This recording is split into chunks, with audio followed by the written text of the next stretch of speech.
I think the whole drop off, fully attended, even pickup and delivery model, I think it's shifting, but there was a time, like I'll say it like that. There was a time where in the industry, if you had an unattended store, a big part of the attraction of that was, your labor, limited labor. Some of the negative was a hassle factor and things we've discussed. But then there was also a time in the industry, and maybe this was around the time you got in the industry, where a lot of people were saying, yeah, but if you go fully attended, yeah, you can add drop off, but there's not much money there. Best you can hope for is to cover the labor, and then you at least have an attended store. You don't get as many calls, but at the end of the day, you're not really making any more money. Yeah. That's not our experience. What's your experience like from the economics, not the specifics, but just, is it just been a wash, break even, and at least I don't get the calls now?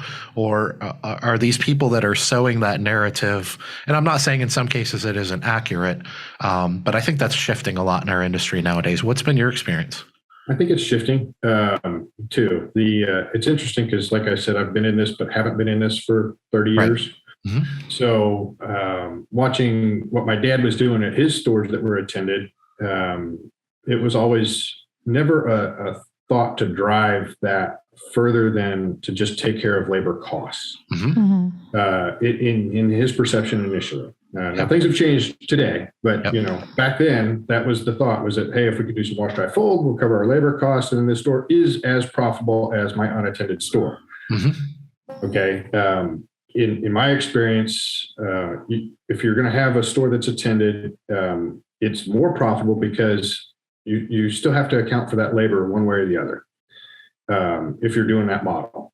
So if you're having these people bring in revenue, you've got free labor, so to speak, almost, and there's some profitability to that to a certain point. And then I think once you scale it to enough where maybe you have 2 attendants, you still have to account for that labor and move forward that way.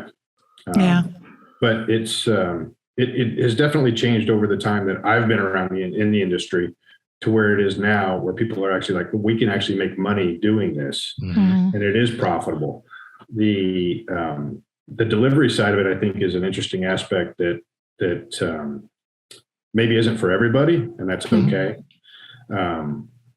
It doesn't have to be. It's I think everything's going towards the Amazon idea of at our fingertips on our phone. Full service. I don't want to deal with it, whatever, so as the industry evolves, I think that there's going to be more and more desire for that. As people understand what it is. I think in my area, Kansas City, it's just starting to take off. We've had that same issue. I mean, in Cincinnati, people they didn't even know that pickup and delivery laundry was a thing. Yeah. Like when we started, everybody's like, oh, you're doing dry cleaning now? No, like regular laundry. They're like, what? We don't understand.